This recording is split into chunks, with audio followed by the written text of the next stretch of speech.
Votre programme avec Amkia. Ouverture, porte, portail, pergola et store. Votre spécialiste de la rénovation, Amkia.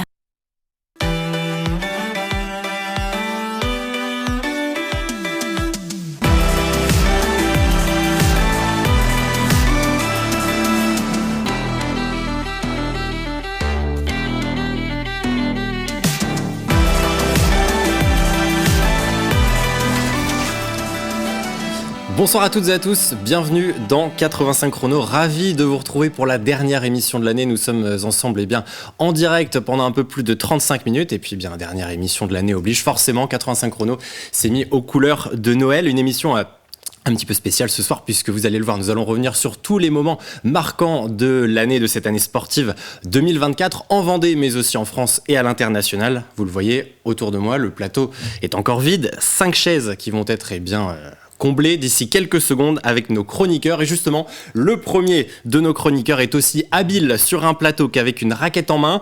Classé 1-6 à son meilleur niveau, il est l'une des références de la petite balle jaune dans le département, toujours à la recherche de la dernière pièce ajoutée à sa collection. Il est l'une des pièces maîtresses de cette émission, notre expert tennis, Pierre Garnier.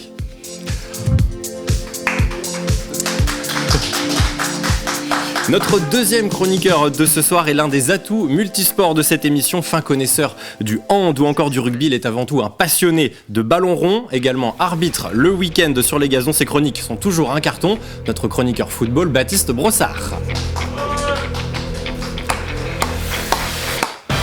Et puis notre prochain chroniqueur est une bible de la petite reine. Son quotidien est bien commenter n'importe quel moment de vie au rythme d'une arrivée de course cycliste. Sa cadence et sa pertinence n'ont d'égal que la longévité d'un Robert Marchand, fan de SS 117. Ses analyses n'ont nul besoin d'un petit coup de polish. Notre expert cyclisme, Simon Felipeau. Et puis notre quatrième chroniqueur est à l'instar d'un Robert Redford avec Le Monde Équin, celui qui murmure à l'oreille des sportifs. Ses précieux conseils peuvent métamorphoser n'importe quel coureur du dimanche en un athlète médaillable aux Jeux Olympiques. Toujours clair et limpide dans ses explications, c'est la force tranquille de ce 85 chrono, Benoît Pinault, notre expert mental. Et puis enfin, notre cinquième et dernier chroniqueur ce soir est sûrement l'un des plus trublions de tous. Né avec un micro dans la main, il connaît sur le bout des ongles chaque virage, chaque chemin, chaque course de Vendée et de Navarre. Jamais avare d'un bon mot et titulaire de la troisième mi-temps, ces quelques notes suffisent à lui dresser les poils. Notre expert course à pied, Johan Jadot. Une entrée tout en finesse. Avec... Mais c'est une entrée, c'est des grosses têtes en fait. J'ai l'impression d'être c'est un petit peu ça ce soir. Vous êtes les grosses têtes de ce 85 chrono. Merci à ceux qui ont suivi le thème Noël. Et puis donc Benoît, une petite explication. Là, vous comprendrez un peu plus tard.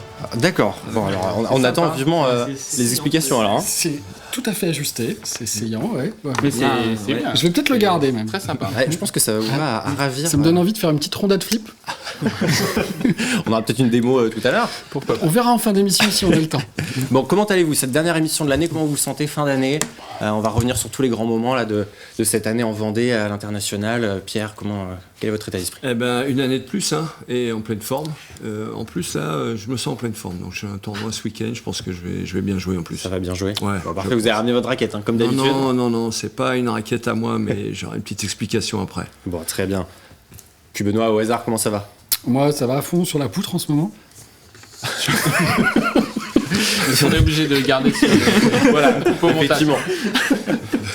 Bon alors, avant de vous laisser la parole un petit peu plus longuement dans cette émission, on va quand même rester un peu sérieux puisqu'on va parler des 3 actualités qui ont eu lieu cette semaine et notamment ces derniers jours. Un petit mot de basket tout d'abord puisque s'ouvrait la 17e journée de National 1 masculine. Baptiste Brossard, vous étiez au match Châlons contre Quimper. Ça tombe bien, on peut l'aborder. J'ai pas le score. Vous avez pas le score? Moi je l'ai pour vous. Ouais.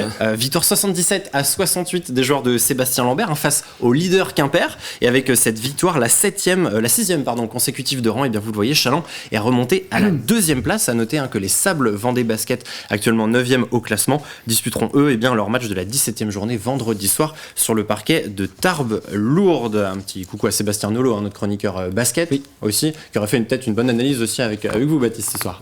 On aurait pu faire une petite analyse rapide, mais en tout cas, victoire prometteuse pour Châlons, c'était très agréable. Et puis un sujet que vous connaissez bien Baptiste, le football aussi, puisque ce mardi avait lieu le tirage de la Coupe de France féminine et notamment des 16e de finale. Une seule formation vendéenne toujours en lice, La Roche-ESO. Les Ornésiennes ont hérité du Football Club de Lorient, formation de Régional 1. Ce 16e de finale se jouera au stade de Saint-André-d'Ornay début 2025, le dimanche 12 janvier à 14h30. Et puis enfin, une dernière information pour ce soir, elle concerne l'actualité du rink hockey. Le Poiré Roller a été sanctionné à disputer une rencontre à huis clos plus une avec sursis, une décision de la commission disciplinaire de la Fédération française de roller skateboard, qui régit notamment Les ultra genoux. la N1 Elite, exactement. Voilà, un championnat dans lequel évolue le club du Poiré-sur-Vie. La commission reproche notamment au Poiré Roller d'avoir, je cite, manqué au respect des règles d'encadrement et de sécurité établies par le règlement de la fédération, reprenant notamment en cause un chant qui aurait été entonné par les supporters des Genoux lors de la rencontre du 23 novembre dernier face à la Vendéenne. Voilà, donc pas de public pour le match de ce samedi soir face à Ploufragan à 20h30. Johan, vous vouliez ajouter quelque chose sur la Non, c'est dommage, je voulais y aller, mais ça aurait été une première, mais bon, je pourrais pas y aller. Mais vous pourrez retourner au mois de janvier. Ouais, avec la reprise après la trêve. On va se plonger tous ensemble, là, tous les 5, sur tous ces moments qui nous ont marqués cette année. Bon, alors, évidemment, quand on parle de 2024, difficile de ne pas parler des Jeux Olympiques, qui nous ont gardés éveillés du 26 juillet au 11 août dernier, avec plein de moments forts dans cette quinzaine, et puis notamment des sportifs qui évoluent en Vendée, qui ont brillé. Par exemple, vous, Baptiste, le sportif de l'année, il est du côté du triathlon. Oui, je me suis permis de changer de sport. J'ai pris Léo Bergère, qui est donc performance historique et de très grande ampleur. Donc j'avais décidé de prendre Léo Bergère ce soir. C'est ça, donc athlète médaille de bronze, 28 ans, Léo Bergère, qui a été champion du monde également en 2022. Puis on peut souligner la 4e place de Pierre Lecor, qui lui est issu des Sables Vendée Triathlon. Léo Bergère, lui, est du côté de Saint-Jean-de-Mont. Vous y étiez peut-être devant ce grand moment de télévision, Simon ? Oui, on l'a suivi ici d'ailleurs à Télé-Vendée, ce triathlon dans les rues de Paris. C'était assez formidable. Alors forcément, on avait un peu de déception sur, je crois, le relais où il y a eu cette chute malheureuse. Effectivement. Et effectivement, on était un peu tous déçus, mais c'était un moment assez super. Et franchement, le parcours dans Paris était magnifique. Pas aussi beau que le parcours du cyclisme, mais voilà. Avec de belles médailles aussi en cyclisme. Un petit mot quand même. Oui, 2 médailles quand même sur la course route masculine avec Valentin Madouas et puis Christophe Laporte. Médaille donc d'argent et médaille de bronze, juste derrière Remco Evenepoel, le Belge, qui était impérial, imbattable, sans doute le coureur de cette année 2024, qui est donc devenu champion du monde avec cette image magnifique de l'arrivée, avec le vélo levé, avec la tour Eiffel juste en fond. C'était ça a dézoomé. Ça a dézoomé. Et puis franchement, une foule dans Paris, on n'avait jamais vu ça. Je crois qu'il y avait 500 000 spectateurs pour la course homme sur route dans les rues de Paris. Et puis on a parlé de triathlon, il y a aussi le paratriathlon, quelques semaines plus tard à l'occasion des Jeux paralympiques de Paris, avec notamment Thibaut Rigaudot, qui a été décroché cette médaille d'argent le 2 septembre avec son guide à droite Cyril Viennot, Thibaut Rigaudot à gauche. À 33 ans, le Lyonnais est allé chercher une très belle médaille d'argent. Et puisqu'on parle de ces Jeux Olympiques aussi, Simon, donc on parlait du cyclisme, petit clin d'œil à Thomas Vauclair, avec qui évidemment on a échangé en début d'année suite à ces 2 belles médailles récoltées aux Jeux Olympiques. Il y a eu aussi une autre discipline qui vous a marqué du côté de Saint-Quentin en Yvelines. Oui, c'est le BMX, effectivement, le BMX français. Et d'un seul coup, on se retrouve avec 3 Français aux 3 premières places. Le triplé français pour Joris Daudet, Sylvain André et Romain Mailleux. C'était une première pour le BMX français à domicile. Ça a marqué tout le monde pour une discipline qui, certes, maintenant est reconnue, mais pas encore suffisamment médiatisée. On n'a encore pas l'occasion de voir beaucoup de courses de BMX en direct à la télévision. Là, c'était une très très belle mise en valeur. Et donc, ce triplé magnifique, sous le regard, en plus, je crois, du président de la République qui était présent dans les tribunes pour assister à ce triplé, belle mise en valeur du BMX français, avec en plus des Vendéens qui étaient présents, parce que le speaker Mathieu Fauché était présent au BMX et Vendéen, donc l'occasion aussi de lui faire un petit clin d'œil. Oui, puis ça a permis, c'est ça, à beaucoup de gens aussi de découvrir cette discipline qu'on voit très peu médiatisée, et beaucoup, j'ai l'impression, se souviennent de ce moment-là, alors qu'il a été quand même très bref, cette finale ça va très très vite. Johan, vous étiez devant votre... Ah ouais, moi j'ai suivi, et c'est vrai que ça paraît. Et surtout, la moustache à droite magnifique et la coupe mulet, ça c'est un souvenir impérissable pour moi. Si vous voulez voir de belles compétitions, on a très souvent du côté de la Généraudière à La Roche-sur-Yon, on a une très belle piste de BMX avec régulièrement des manches de coupe régionale, de coupe de France qui y sont organisées. Et puis justement, il y aura le quiz évidemment à la fin de cette émission, mais moi j'ai une question pour vous. Donc on a dit 3 Français sur le podium. C'était quand la dernière fois qu'on a vu 3 Français sur le podium aux Jeux Olympiques? D'hiver peut-être? Alors c'était pas d'hiver, ça date. Ah ouais, ça date. Il y a peut-être un premier point à aller chercher pour le quiz, si vous avez la date exacte. Voilà. Ouais, Si c'est vieux, Bar- faut peut-être se Barcelone, retourner non vers Pierre. C'est gentil. Pierre, alors, Oui, non, je l'ai pas. On a pas moins un indice sur la discipline. beaucoup plus vieux, beaucoup plus vieux. Ouais, Ah oui. discipline. La discipline. Nous, un peu la discipline. Non, alors là, j'ai pas la discipline pour le coup. Ah bah oui, bah alors super. Ok. Mais les noms ne nous renseignent pas sur la discipline. Ouais. C'était en 1924. Ah oui, bah, il y a 100 ans. Oui, Il y a c'était à 100 ans. Paris, c'est vrai. Voilà. Pierre, il- Ça vous fera quand même pas de points. Hein. C'est peut-être le tennis. C'était peut-être le tennis. Ouais, faudra. Ah ouais. On revérifiera tout ça. Avec les mousquetaires, sûrement. Ouais. C'est la bonne période. Bah oui, exactement. Ah oui. Ouais, ouais. Cochet, Brugnon, Borotra ou René Lacoste. Ah bah ça, c'est possible. Voilà, des spectateurs qui confirment peut-être justement cette info de Pierre. On a parlé d'un podium. Vous, Benoît, il y a un podium qui vous a tout particulièrement marqué, notamment lors de ces Jeux Olympiques, avec l'un des symboles pour vous de ces Jeux de Paris. Oui, et je vais faire un petit quiz aussi. Vous essayez de trouver de qui je parle. Je vais vous donner des indices. On parle Moi, je l'ai vu, d'une. donc... Voilà, tu veux pas. On parle d'une jeune fille qui fait 1m42 et elle a 7 titres mondiaux. Enfin, 7 médailles olympiques et 23 titres mondiaux. Elle a même des figures qui portent son nom. Là, tu leur donnes dans... Et son prénom, elle a une présentatrice d'Interville qui porte le même bien sûr. prénom. Simone. En voiture, Simone. Et voilà. Et il y avait quand même un indice. Ah, mais c'est pour ça. Mais voilà, tout s'aligne. Voilà, Simone Biles. Simone Biles. Qu'on voit à côté de LeBron James. Bon, un peu plus grand. Ah oui. Mais Et effectivement, l'autre là, Simone, son- elle s'appelle Garnier. Hein. Ouais, Simone Biles. Et on l'avait quittée à Tokyo avec une grave désaventure, puisqu'elle avait eu une perte de repères et elle avait dû abandonner les Jeux.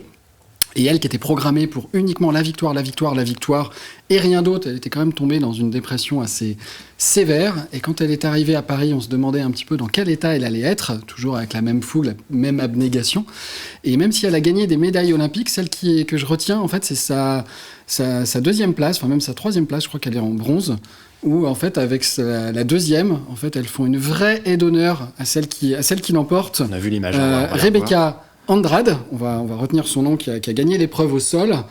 Et ce que l'on voit ici, c'est son vrai sourire sincère, en fait, d'être sur ce podium et de partager ça avec les filles. Et ce qu'elle a construit là, dans cet échec de Tokyo, c'est justement une certaine acceptation, une acceptation de plein de choses, de pas forcément tout gagner. D'être moins forte par moment, que d'autres sont meilleurs, et puis aussi de prendre du plaisir avec les autres. Et ça, c'est vraiment le bénéfice, je pense, qu'elle a eu entre ces Jeux pour continuer à performer au plus haut niveau, puisqu'elle a quand même aussi, après, gagné 3 médailles d'or à Paris. Et oui, c'est pas rien quand même. Et C'est pas rien. c'était le 5 août, à l'occasion de la finale de l'épreuve au sol, justement. Et puis dans ces JO aussi, tout le monde a parlé de l'ambiance, quand même, dans les tribunes, dans les stades. Baptiste, vous y étiez. Je sais que certains aussi d'entre vous y étaient. Ça vous a marqué complètement.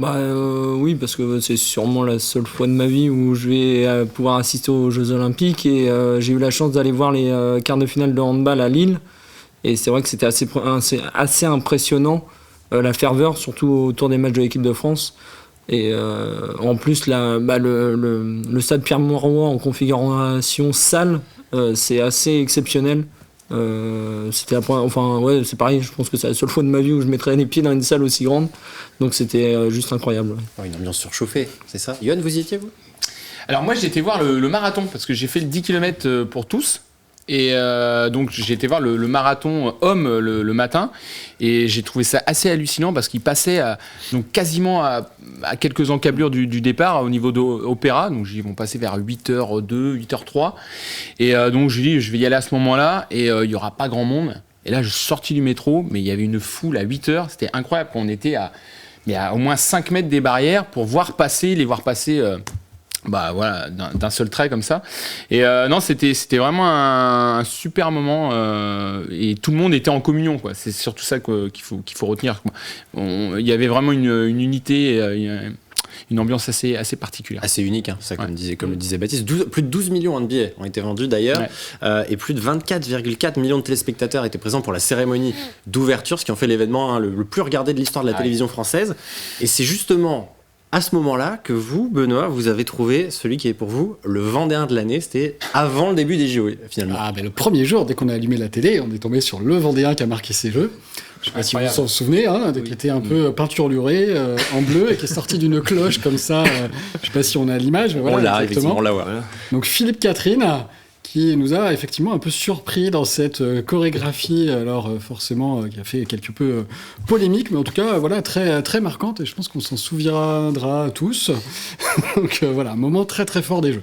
Petit air d'Aurélien Huard quand même, non? Petit air de ressemblance. C'est quelque chose qui se cache derrière le... Avec la corbeille de fruits, c'est méconnaissable. Taquin, Yoann Jadot, Aurélien Huard, bien sûr qu'on salue et qu'on embrasse ce soir. Vous l'avez regardé cette cérémonie, c'est ça, Philippe Catherine, ça vous a marqué aussi d'avoir quand même la Vendée aussi au centre des gros événements, Pierre? Ah ouais, puis la dramaturgie, parce qu'en fait, il pleut, quoi. Tout était prévu, sauf ça. Et ça, c'est incroyable, c'était un succès, malgré la pluie, tout le monde, et ça a renforcé en plus cette dramaturgie. Moi, j'ai trouvé ça assez extraordinaire, toute cette soirée. J'étais avec des collègues, on était en tournée de tennis, et on est resté bluffés, on s'est dit comment ils ont pu faire tout ça sous la flotte. Bon, le Nadal, Benzema, forcément, voilà. Zidane, pardon. C'était, oui, la transmission. C'était pas mal aussi. Bien sûr. Voilà, mais voilà, que des belles images. Et vous avez parlé de cette transmission de la flamme. On a pu avoir un petit côté quand même des Jeux Olympiques en Vendée, notamment le 4 juin dernier. Là, il pleuvait pas, il faisait grand beau partout. Simon, ça c'est un moment qui vous a beaucoup marqué sur cette année 2024, ce passage de la flamme le 4 juin. Oui, et même le 25 août, qu'on a eu la chance d'avoir les deux relais, le relais de la flamme olympique donc au mois de juin et celui de la flamme paralympique le 25 août dernier. Ça a débuté donc au mois de juin sur plusieurs lieux. On voit le passage du voile à l'instant, parmi lesquels on avait parmi les porteurs Emma Louineau, notre championne de VTT trial, dans les rues de Fontenay-le-Comte, à Montaigu, au parc du Puy-du-Fou et bien sûr au Sable d'Olonne et à La Roche-sur-Yon également. Et surtout, ce qui a marqué, c'était là aussi cette ferveur populaire. Il faut savoir qu'il y a quand même, on peut le dire, il y a quelques mois, les JO, la flamme était un peu critiquée par certains qui disaient ça coûte cher, ça ne sert à rien, il y aura personne. Moi, j'avais la chance d'être à La Roche-sur-Yon pour le passage de la flamme. Effectivement, 30 minutes avant que la flamme parte, il n'y avait personne, parce qu'il faisait très chaud. Et d'un seul coup, la foule est arrivée, s'est installée sur le parcours, il y avait un monde considérable, et surtout, ça a permis de mettre en avant des sportifs, mais pas seulement, mais aussi des bénévoles, des gens qui sont impliqués dans le sport toute l'année sur le territoire de la Vendée, qui ont eu la chance de porter la flamme olympique ou la flamme paralympique. Vous y étiez sur le parcours, Benoît? J'étais en studio. Et vous étiez là avec Caroline Tronche, effectivement. Et ce qui m'a marqué, c'est justement, comme le dit Simon, ce passage où on arrête les polémiques, ça y est, les Jeux démarrent et on est une terre d'accueil des Jeux et on accueille les sportifs du monde entier et on se met dans ce mode justement festif et accueillant pour les Jeux. Et effectivement, de ce point de vue-là, ça a été très réussi. Puis on voit voilà, ces images justement du passage du relais de la flamme paralympique, Simon. Avec notre champion de handicap, là, qui prend la flamme paralympique à La Roche-sur-Yon. Et même sur la flamme paralympique, pareil, il faisait très chaud, très beau. C'était uniquement à La Roche-sur-Yon. Et là aussi, quelques minutes avant, il n'y avait pas grand monde dans les rues. Tout le monde était un petit peu inquiet au niveau des élus, etc. En disant on espère quand même qu'il y aura un peu de soutien. Et finalement, la foule est sortie là aussi au dernier moment. Et ça a fait, je crois, beaucoup de bien à l'ensemble des athlètes paralympiques. C'est ça. Alors 50 000 spectateurs qui étaient au Sable d'Olonne pour la fin du relais de la flamme olympique le 4 juin et 20 000 à La Roche-sur-Yon le 25 août pour accueillir cette très belle flamme paralympique. On fait une petite pause dans ce débrief exhaustif de l'année 2024 et je vous propose de retrouver bien les rendez-vous de votre agenda, les rendez-vous sportifs du week-end préparés ce soir par Aurélien Huard. On débute avec l'événement sportif du week-end, le match comptant pour les 32e de finale de la Coupe de France de football entre la Roche Vendée Football et le Stade Brestois. Le 14e de la poule B de National 2 face au 11e de Ligue 1 et 7e de la Ligue des Champions. Le match aura lieu à 15h30 samedi au stade Henri Desgranges. A noter qu'en championnat de National 2, le Poiré-sur-Vie se déplacera à Poitiers. Du basket avec la 11e journée de Wonder League. L'équipe de La Roche-sur-Yon ira affronter celle de Basketland. Le RVBC est 11e avec 2 victoires. Basketland 5e avec 6 victoires. Coup d'envoi samedi à 19h. Du rugby avec le championnat de Fédéral 2. À l'occasion de la 12e journée, l'équipe de La Roche-sur-Yon reçoit celle du Reux. Le FCY est 7e, les Bretons 5e. Coup d'envoi à 15h15 dimanche au stade Henri Desgranges. Du ring hockey avec la 8e journée de National 1 Elite. Le Poiré-sur-Vie 6e affronte Ploufragan 7e samedi à 20h30. Mais à noter que le match se jouera à huis clos. Le club du Poiré étant sanctionné en raison d'un chant irrespectueux des supporters lors du derby face à la Vendéenne. Le match sera tout de même diffusé en direct dans un bar situé aux Basinières à La Roche-sur-Yon. Dans le même temps, la Vendéenne jouera à Noisy-le-Grand. En division 2 de hockey sur glace, ce sera la 12e journée samedi. Le Hogli, l'équipe de La Roche-sur-Yon, 5e au classement, affronte Annecy, 8e, à partir de 18h30. Les courses du Père Noël font leur retour aux Herbiers ce week-end pour une 33e édition. Pas moins de 7 trails sont au programme, dont la fameuse Hotte, longue de 133 km. On retrouvera aussi des courses enfants, des courses handicap sport adapté et de la marche nordique. Départ et arrivée au parc équestre. Et puis du côté de Fontenay-le-Comte, ce sera la 7e corrida des Pères Noël dimanche. À partir de 9h30, on retrouvera de la marche sur un parcours de 5 km, des courses enfants et 2 courses de 5 et 10 km. Les participants sont invités à venir déguisés. Et puis le club de La Roche-sur-Yon Natation organise son meeting arena de Noël pour les catégories Avenir et Benjamin. Compétition samedi après-midi et dimanche toute la journée au complexe aquatique. Oui, salut, Papillon. Allez, retour avec nos chroniqueurs pour débriefer toute cette année 2024. Et puis notre expert de la petite balle jaune a eu du travail ces dernières semaines aussi, puisqu'il y a eu l'Open de Vendée, évidemment. Plus de 24 000 spectateurs au Vendée Space pour cette grande semaine de tennis, avec à la fin la victoire de Lucas Pouille. Ouais, c'est mieux de parler de Lucas Pouille ici aux ITV, parce que c'est un peu sa résurrection, que de parler des résultats des tennisman aux Jeux Olympiques. Parce que là, on n'a vraiment pas été bon. Mais bon, voilà. Allez, donc Lucas Pouille, bravo. C'est la résurrection, une belle finale franco-française avec Quentin Alice. Et puis, donc Lucas Pouille qui a rempli son pari, qui va pouvoir rentrer sur son prochain Grand Chelem dans 5 semaines maintenant, en Australie. Donc, il avait parié ça au début de l'année. Le passage à la Roche-sur-Yon a été à Mouilleron-le-Captif, a été une belle étape, voilà, avec un bon match, un très très bon match, une très belle finale. Et puis un petit clin d'œil à son ancien entraîneur, Manu Planck, qui est un ami. Et cette année, Manu Planck, c'est l'entraîneur de Giovanni Mpecci Perricard, qui est 32e mondial et qui a commencé la saison pratiquement 200e mondial au début de l'année, donc meilleure progression de l'ATP. Donc un petit clin d'œil à Manu pour cette belle saison.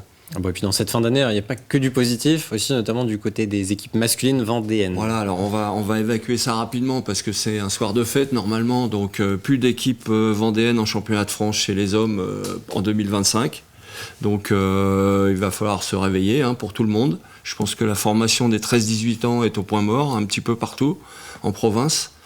C'est pas spécifique à la Vendée, donc je pense qu'il va falloir que la politique fédérale de formation se réajuste et pour que ça reparte dans le bon sens. Mais il y a eu aussi du positif sur ces dernières semaines, notamment du côté de l'équipe Fagnon du TEY. Voilà, qui est passé pas loin en fait, parce que donc elles finissent 2e de leur poule, mais elles auraient pu gagner contre Villiers-le-Bel, qui est championne de France à l'arrivée. Donc des super tie-break, des matchs un petit peu indécis. C'est dommage. Mallory Noël avait dit que c'était possible d'aller chercher le titre. Elle avait raison, puisqu'elles auraient pu gagner cette rencontre-là et donc être championne de France après. Donc un bon parcours pour les filles, et puis en espérant que l'année prochaine ce soit sur une vraie surface. Deuxième place en Pro Adam. Johan, on vous dit si on vous dérange. C'est sur votre téléphone tranquillement. Non, je regardais si on avait un gouvernement. Sur Tinder. Il y a des infos comme ça sur Tinder.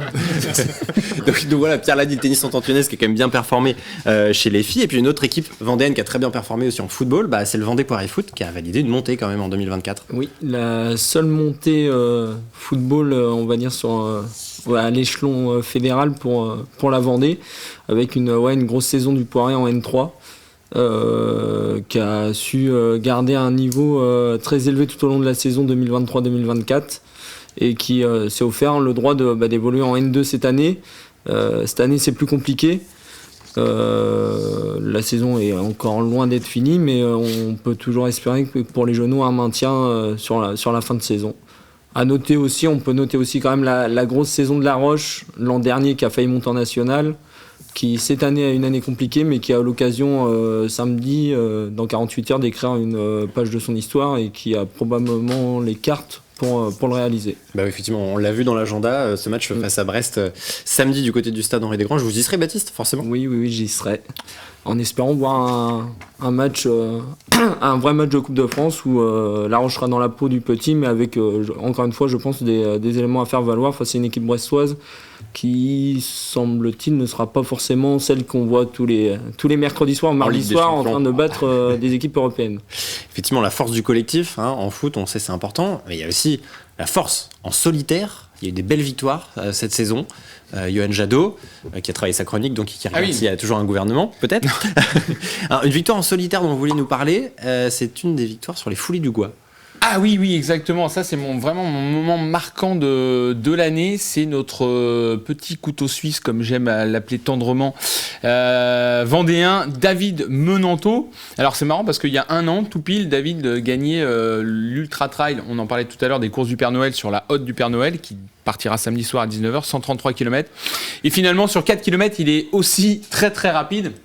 Il est surtout très très malin, lui qui faisait partie peut-être des coureurs les plus petits, donc forcément on le sait qu'au Foulées du Gois on est désavantagé lorsqu'on est un peu plus petit pour courir contre la mer, et finalement en fait il s'en est super bien sorti. Regardez cette joie, cette victoire, et j'étais là sur la ligne pour voir un petit peu son émotion, et vraiment ça reste un moment extraordinaire, enfin vraiment un moment marquant. Et pour la petite anecdote, alors à consommer avec modération, mais on avait bu 2 pintes la veille au soir, histoire de avec préparer la modération, course. Bien sûr, avec modération. Non, mais voilà, histoire de partager un bon moment. Et quand je vois le résultat le lendemain, je me dis que finalement, on n'a pas regretté d'avoir fait ça. Et puis, pour rester sur les Foulées du Gois. Très belle image. Franchement, je pense que c'est la photo de l'année. De Nathalie Kossoul. J'en vois beaucoup. Nathalie Kossoul, qui fait beaucoup d'images pour le squad athlé. Sa dédicace pour tout le collectif du squad. Et cette photo est magnifique. Regardez au premier plan, Brice Denis. On a notre ami Ruben Kipruto. Et puis, Anthony Guillard, la légende, lui qui a, il y a quelques années, gagné cette course mythique des Foulées du Gois, qui reviendra le 15 juin 2025. Tout à fait, c'est une très bonne date. On peut déjà l'écrire dans l'agenda, celle-ci, dans 6 mois, presque jour pour jour. Course de légende. Course de légende, commentée par un speaker de légende également, Johan. Justement, un petit cadeau pour vous, Johan. On a récupéré un extrait d'une des courses que vous avez commentées cette année qui vous a forcément beaucoup marqué, du côté de l'Ultra Trail Mont Blanc. Écoutez. Vous avez pas mis le son, là. Il n'a pas découvert l'Amérique comme Christophe Colomb. Il a découvert l'UTMB. Il l'a découvert cet été en reconnaissance, mais là, c'est plus de la reco.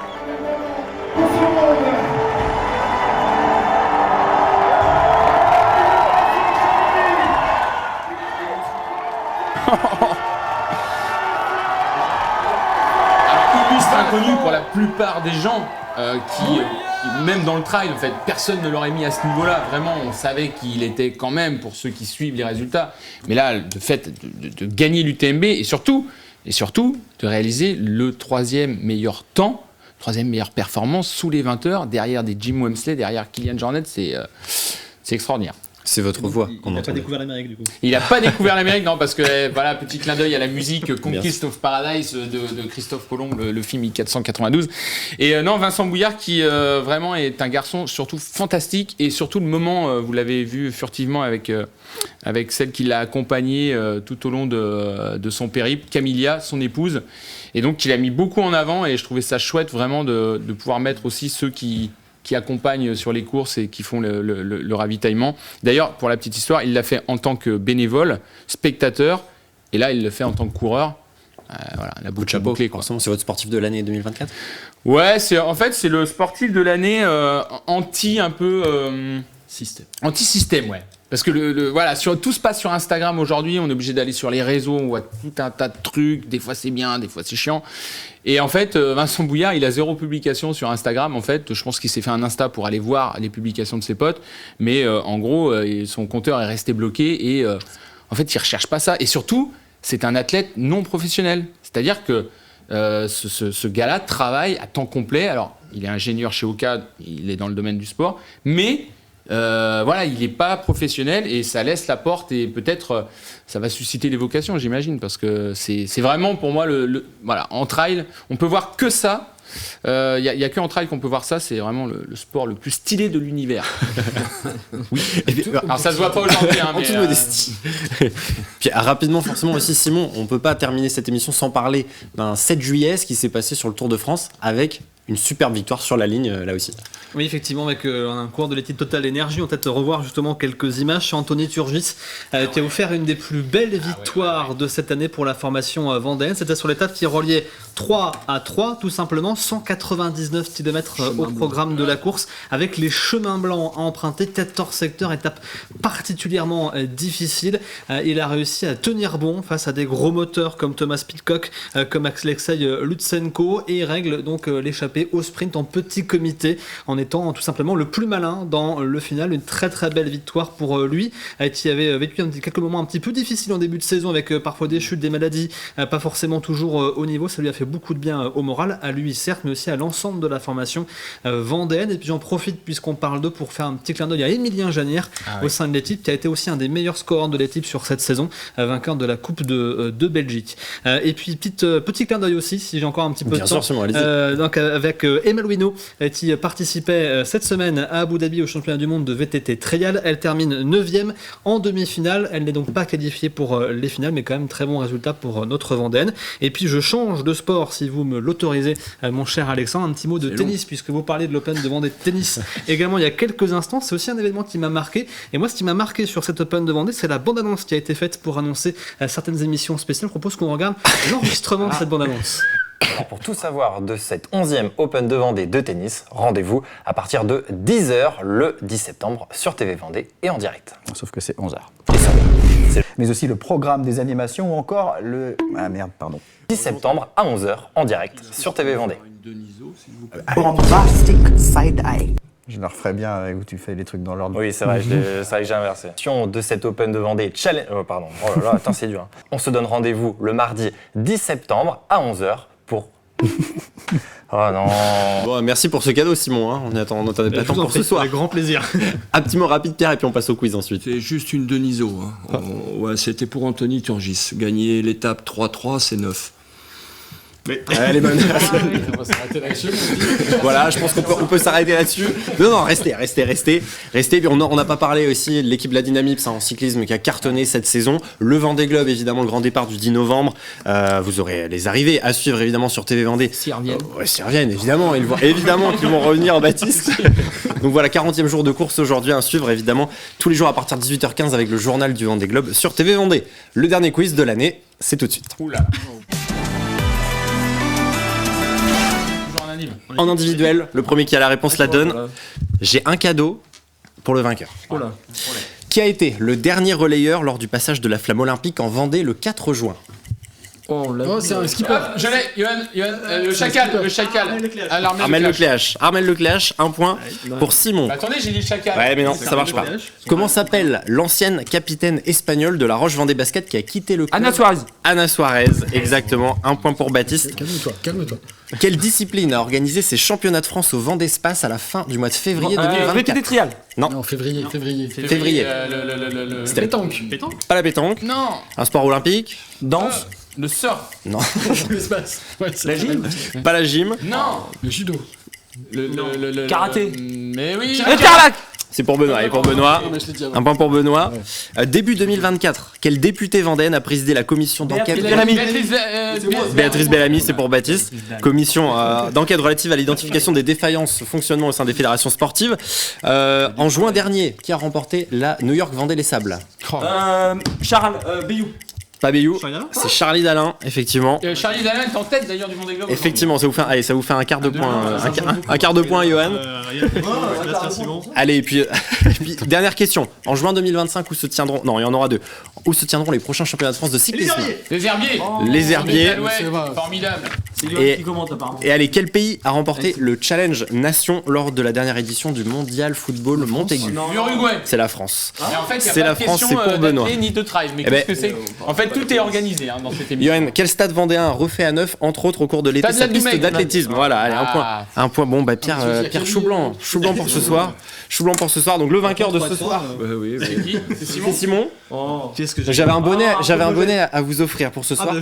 Simon a déjà le bonnet. Donc je lui offre une belle boîte de mojettes.